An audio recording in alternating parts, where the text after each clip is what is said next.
pero binabawasan ko kasi kung madami kang pamahiin, ang hirap manalo, ang dami kang iniisip. Lahat ng bagay, pati suot mo, pati yung sino unang lalabas sa house, may mga ganun eh. Na-zero in ko na din doon. Dalawa na lang ang pamahiin na tingin kong nag-a-apply sa akin. Dahil noon pala inom ako dahil sa business, Stargazer Disco, Euphoria Disco, Playboy Club of Manila. Yun doon din ang opisina ko, inom na. Naging alcoholic ako, buti na alis ko na. Pagka yun may hangover ako at may nabukasan, yun, talagang tali. Hanggang ngayon yun. Maliban doon, pagka naligaw yung papunta sa Sabungan, sinasabi ko sa tatlo yung drivers namin. Minsan 2 laban kasi sabay eh.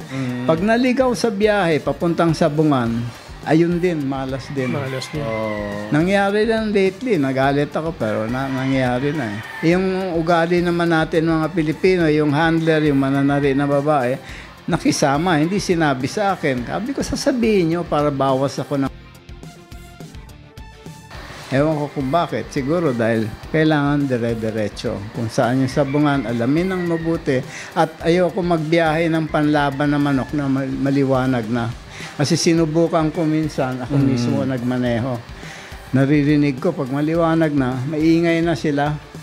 May stress factor na. Gusto, pagka madilim yung biyahe, walang kakibo-kibo. Tulog.